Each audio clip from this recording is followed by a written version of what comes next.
They say the forest is quiet at night.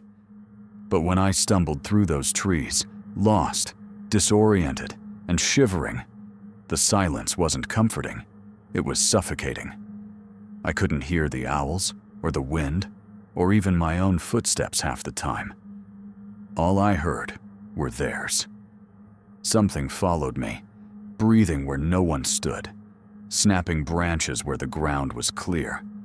A voice, low, almost human, repeating my name in a way that made it sound alien, like it was learning the word for the first time. I didn't see their faces, not clearly, just shapes that slid between the trees, arms that stretched too far to be real, pale fingers curling back into the dark before I could blink. I thought if I kept moving, I'd find a road, a light, anything. But the forest had other plans. It gave me a choice that wasn't really a choice at all. Face the things behind me, or go inside the house that waited ahead. And God help me, I went inside. It began with me taking the wrong trail. I had been hiking earlier that day, nothing serious, just to clear my head after work. My phone had died, and instead of turning back like I should have, I convinced myself I could find a quicker way out. By the time the sun dipped behind the treetops, the woods no longer felt familiar. I told myself I wasn't lost, that every path looked the same because the shadows played tricks on me. But after an hour of circling, the panic crept in. My legs ached, my throat was dry, and that's when I noticed it, the unnatural hush of the forest. You don't realize how much sound the world makes until it's gone. Not a single leaf rustled, not a cricket sang. The air felt heavy, pressing against me, and I swear the trees themselves seemed to lean closer. That's when I first heard it, a second set of footsteps, faint, matching mine, and then stopping when I stopped. I wasn't alone. At first I tried to rationalize it. Maybe another hiker had gotten lost too. Maybe someone was messing with me. But when I turned, no one was there. Only shadows deeper than the night itself. The sounds grew bolder. A snap of a branch to my left. Breathing, wet and ragged, just behind me. I ran, crashing through brush, tearing my arms on branches, but the forest moved with me. Voices whispered in the dark, not in words I could fully understand, but fragments of my own thoughts thrown back at me. He's lost. He's weak. He's ours. And then I saw it through the gaps in the trees, a hulking silhouette of stone and broken spires. A castle, impossibly out of place, sitting in the heart of the forest like it had been waiting for me all along. The apparitions pressed closer, unseen hands grazing my neck, my arms pushing me forward. I didn't stop to think. I didn't care what the place was, or why it stood there. All I knew was that if I didn't get inside, I would never see another dawn. The iron gate stood open, as if welcoming me, and the moment I crossed the threshold, the noises outside ceased.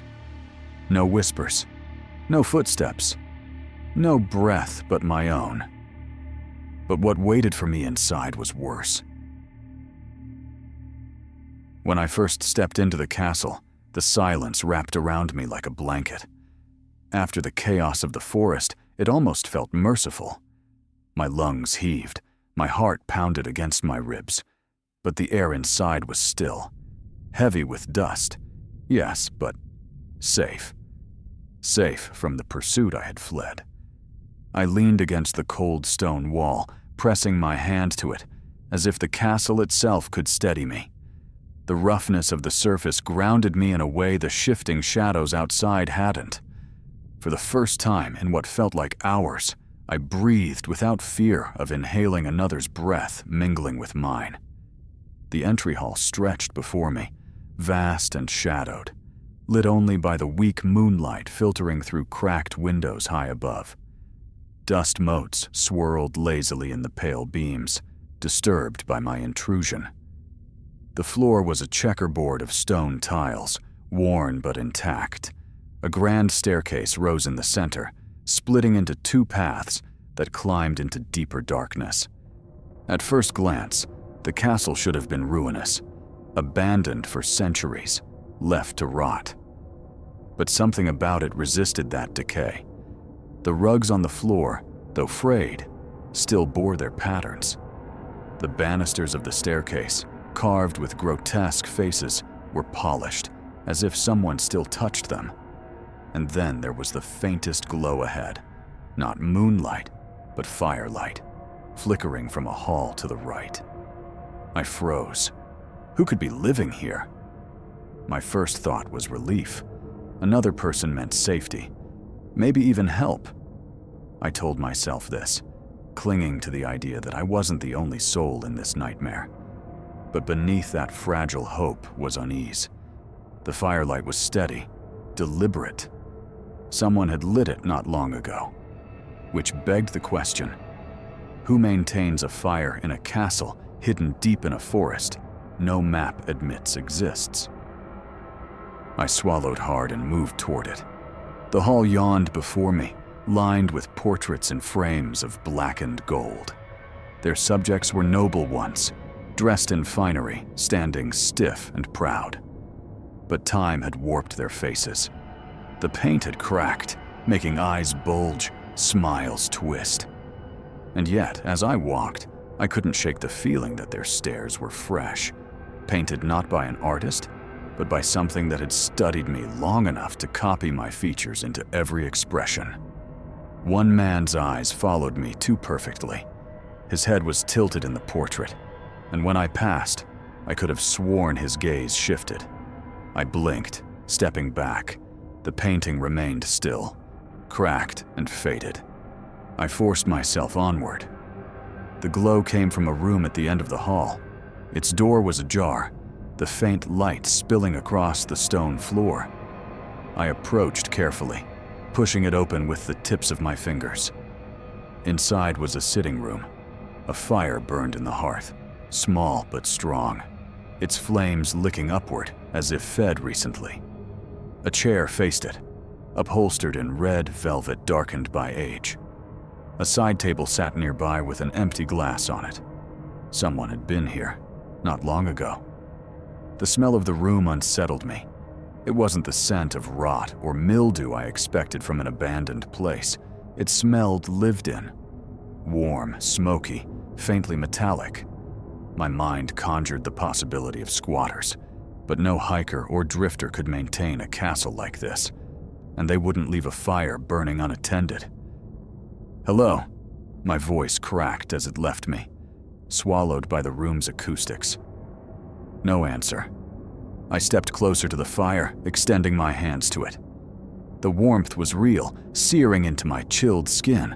I should have felt grateful, but instead, a chill slithered deeper into me. Warmth meant life. But whose? Behind me, the door creaked closed. The slam was subtle, not loud, but I spun around instinctively. The door was shut. I hadn't touched it. My stomach dropped. I approached the door quickly, gripping the handle. It turned easily, the wood heavy but not locked. When I pulled it open, the hall outside was darker than before, as if the firelight had no power beyond the threshold. And the portraits, they had changed. I couldn't name exactly how, but their gazes were sharper, their cracked smiles wider. I closed the door again without meaning to, backing into the room. The fire popped, sending a shower of sparks up the chimney. That was when I heard it. A whisper. It didn't come from the walls, nor the fire, but from everywhere at once. A single word breathed out in a voice so soft it might have been my imagination. "Stay." My body stiffened. I turned toward the chair facing the fire. My chest tightened when I saw it wasn't empty anymore. Someone, or something, sat there. I couldn't see its face, only the back of its head, hair dark and matted, shoulders draped in clothing I couldn't define. The flames cast shadows across its form, elongating it unnaturally, so it looked stretched, bent, not entirely human.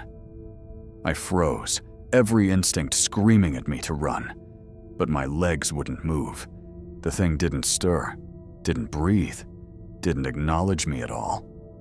Slowly, I edged toward the door again, my hand trembling as I reached for the handle. I kept my eyes on the figure, terrified it would rise the moment I turned away.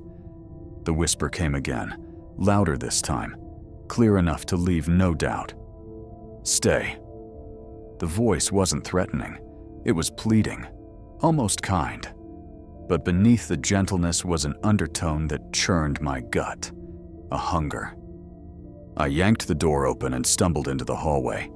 The portraits were smiling now, every single one. The deeper I went into the castle, the less it felt like I was walking through rooms, and more like I was being swallowed. Corridors stretched longer than they should. Doors led to staircases that circled back on themselves. I could have sworn I passed the same broken vase 3 times, the same torn curtain fluttering in a wind that didn't exist. Time slipped. My watch had died with my phone, but I knew more than minutes were passing. I felt it in my body, in the heaviness in my bones. Hours, maybe days. Yet the fire in the hearth had burned exactly the same. The castle wanted me to stay. When the first true manifestation came, I almost welcomed it, desperate for something real, something that made sense. I had found a massive dining hall, its table stretching longer than a train car, plates and goblets set as if a feast had been abandoned mid-bite. Dust covered everything, yet the goblets glistened with liquid too red to be wine. I approached, my hunger gnawing at me. I hadn't eaten since before the forest. My hand trembled as I reached toward a loaf of bread still resting on a silver platter. It looked fresh. The crust cracked perfectly. Before my fingers touched it, the bread pulsed. It moved, not with rot or maggots, but as if something inside it lived, breathing. I jerked my hand back just as the loaf split down the middle, revealing an eye.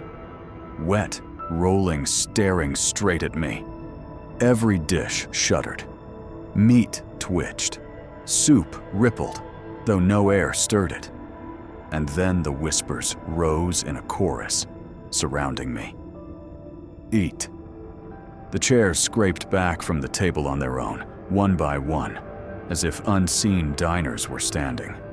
The goblets tipped, spilling red liquid across the table, dripping to the floor, where it spread wider and wider. Too fast, too much. I stumbled back, nearly falling. At the far end of the table, a figure rose, cloaked, faceless, its head brushing the ceiling beams. It raised one long arm, and in its hand was a chalice brimming with that crimson liquid.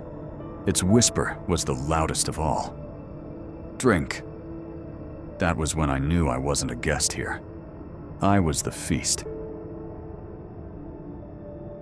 The dining hall should have ended me. I should have collapsed into that spreading flood of red, drowned in the whispering chorus. Yet I ran, legs finding strength I didn't know they had, bolting toward the nearest door. I didn't care where it led. I only needed distance between myself and the thing at the head of the table, the chalice it raised like a toast to my doom. The door slammed behind me as I crossed its threshold, sealing the horror away. My chest heaved, sweat dripping down my neck. For a moment, I let myself believe I had escaped. But that illusion shattered when I turned and saw the door was gone. In its place was another wall of stone. Seamless, unbroken. The castle was changing. The hallway ahead twisted, narrower than before, the ceiling pressing down as if the castle wanted to crush me. My shoulders brushed damp stone on either side. The air grew hotter, heavier, suffused with the coppery tang of blood. I pressed forward. My hands dragged along the walls for balance, but they felt wrong, slick in some places, pulsing faintly in others, like touching flesh stretched thin. My stomach turned, bile rising. The whispers returned, no longer one voice but many. Male and female, old and young. Some hissed, others sobbed. They spoke in fragments. You chose this. Stay forever. We're hungry. And underneath them all, one voice stronger than the rest, the same one that had told me to stay by the fire, commanding now. He belongs. The corridor widened without warning, opening into a chamber lit by candelabras that hadn't been there seconds ago. The candles burned steadily, though I felt no heat. In their glow stood a figure. My breath hitched. It was my sister. She turned to me, her face pale but unmistakable.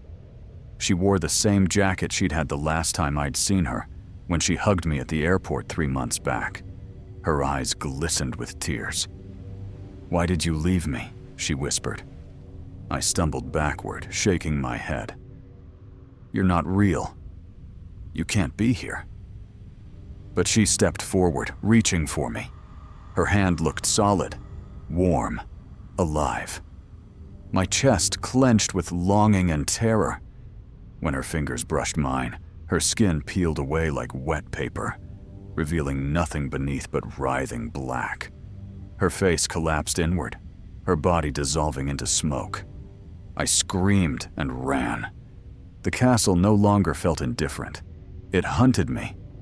Every hall I entered stretched farther than the last, each stairwell leading me not higher or lower, but deeper into its gut. Doors shut behind me on their own, locks clicking like laughter. I could hear movement in the rooms I fled, chairs dragging, footsteps pacing, whispers shifting from behind me to ahead. At one point, I turned a corner and nearly collided with one of them. A figure, tall and thin, its face stretched smooth, no eyes, no mouth, only skin. It tilted its head like an animal sniffing me without a nose. I froze, my pulse hammered. The figure raised one long arm pointing down the hall I had just come from. Slowly, deliberately, it shook its head. "No," the gesture seemed to say. Then it lunged. I bolted, heart slamming against my ribs. Behind me, its limbs scraped the walls, claws screeching against stone. I didn't look back until I burst through another door and slammed it shut. When I turned, the door was gone again. Only wall. The faceless thing was not. I found myself in what looked like a library, shelves stretching impossibly high, filled with books whose spines writhed like they were alive. Pages fluttered, whispering in voices too low to distinguish. Dust drifted like ash. The air tasted of decay. I grabbed a book, desperate for something real, something to anchor me. When I opened it, every page was blank, except for one line written over and over in frantic scrawl. "You will not leave." The shelves groaned. Books began sliding free, tumbling down around me. One struck my shoulder, another my leg. I stumbled as more fell, an avalanche of paper and leather. The entire library shook, as if the castle itself were trying to bury me alive. I ran, weaving through the falling shelves until I found a staircase at the far end.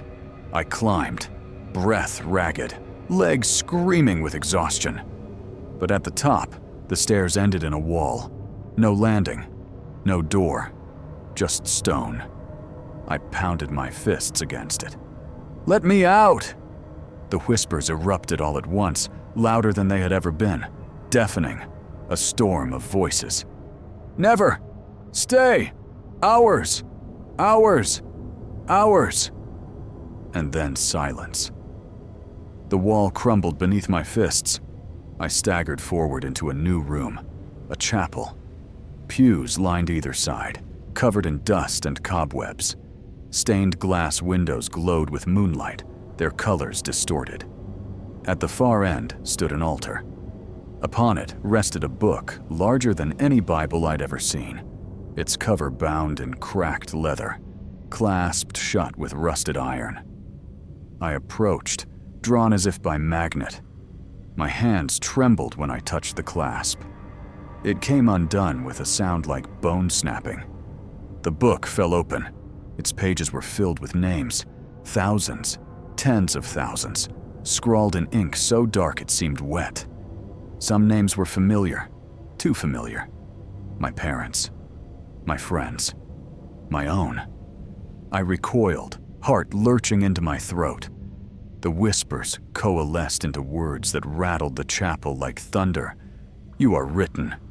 You are ours. The stained glass shattered.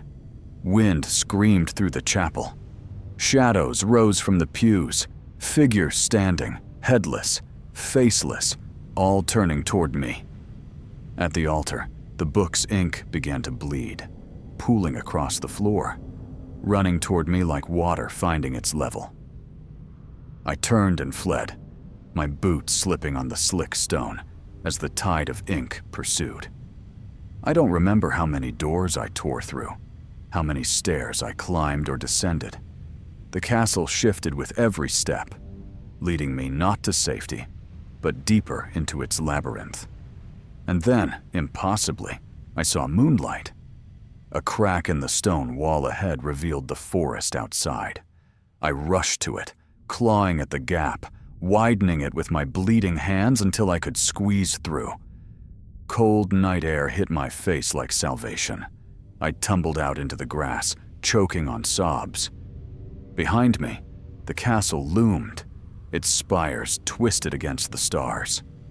But before I could run, the whispers followed, one final chorus carried on the wind. You left something behind. I froze.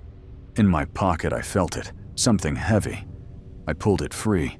It was a page from the book, my name scrawled across it, and beneath my name, a space still blank. The night air should have been a relief. It should have been freedom. But as I stumbled through the grass, clutching the page with my name on it, the cold wind carried no comfort.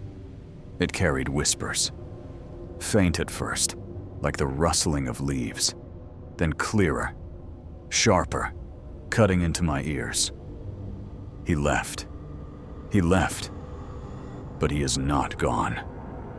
I spun, expecting to see the castle shrinking in the distance, but it hadn't shrunk.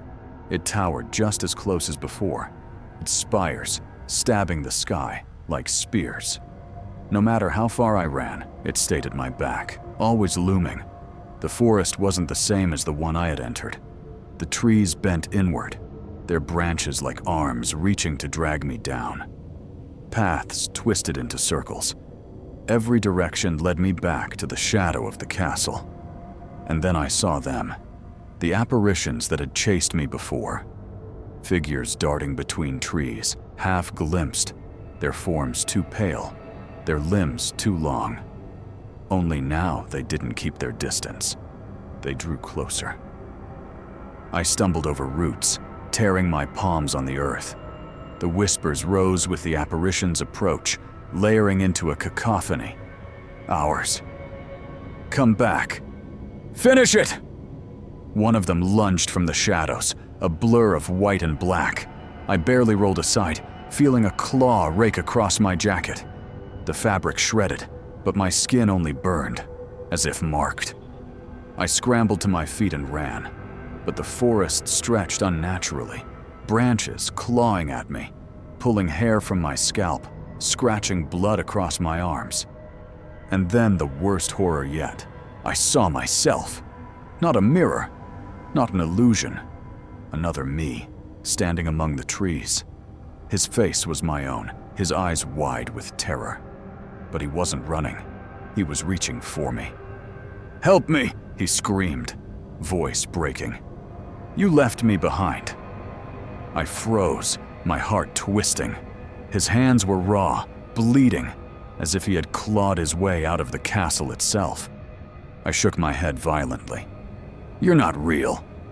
He screamed louder, his voice splitting into dozens of whispers.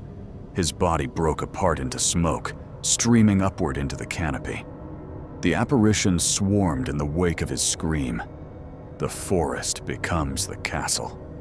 I ran until my lungs were knives, my vision blurred with tears. And then, through the trees, I saw it. A road, a narrow strip of dirt cutting through the forest. Civilization, salvation. I crashed onto it, dropping to my knees, gasping. For the first time all night, I believed I might live. But when I lifted my eyes, the road stretched not through the forest, but through the castle. The spires rose at its end. The windows burned with pale firelight. I had never left. The road was only another hall. I fell forward, sobbing. My fingernails scraped stone, not dirt. My knees bled on tile, not soil. The castle had never released me. I lay there, ready to give in, when I felt the page still clenched in my fist. My name. Written. Claimed. The whispers pressed into my skull, demanding I surrender. That I drink, eat, stay. But rage sparked through the terror. Rage at the forest, the castle, the things that had stalked me since I stumbled into their domain. "No!" I screamed, voice cracking. "You don't own me!" I tore the page in half. The castle roared. The ground bucked beneath me. The walls shuddered.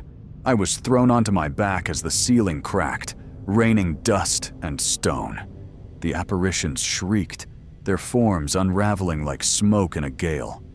The whispers fractured into screams, then silence.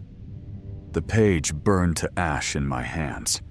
When I looked up, there was no ceiling, only sky. No walls, only trees. I was back in the forest. I staggered to my feet, trembling. The castle was gone. Not a single spire marred the night sky. The forest looked normal again, ordinary. Crickets sang. The wind rustled leaves. I was free. At least, that's what I told myself as I stumbled onto the real road, found the highway, and flagged down a passing car hours later. But freedom was not peace. My hand still bore the burns where the faceless figure had touched me. My dreams still whispered with the voices from the dining hall. Every shadow at the corner of my vision shifted too deliberately, like something watching. And in my pocket, though I had destroyed the page, I found ashes that refused to blow away. My name faintly etched in the dust. Some nights, I wonder if the castle let me go, or if I simply carried it with me. Because even now, sitting in my home, with walls that should be safe, I sometimes hear it again. That whisper, "Stay." When I finally stumbled out of the castle, the first gray hints of dawn cut through the trees. The forest looked different, less alive somehow, as if the night had drained all its color. I collapsed on the damp earth, lungs burning, throat raw, eyes stinging with tears I hadn't realized I was shedding. The castle loomed behind me, silent, patient. Its towers seemed taller now, stretching into the fading dark, as though it had grown while I was inside. For a long time, I couldn't look away. It felt less like I had escaped it, and more like it had let me go. My body was still here. My heartbeat was still mine. But something was missing, something vital. My memories felt tampered with. My thoughts echoed when they should have been silent. I could feel parts of the castle clinging to me.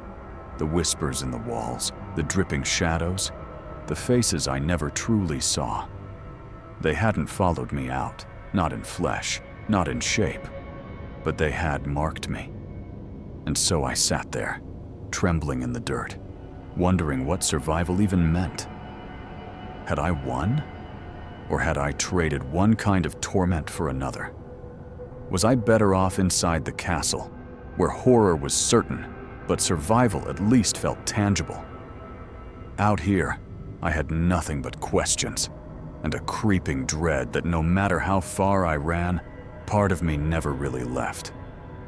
One thing I know for certain, I shouldn't have gone inside. But even worse than that truth is the knowledge that if the forest cornered me again, if those unseen things drove me to that gate once more, I don't know if I'd have the strength to turn away. Because maybe I didn't survive at all. Maybe I'm still in there, walking its endless halls, and this moment, me kneeling here, writing this, breathing this, is only another one of its illusions. And I can't tell the difference anymore.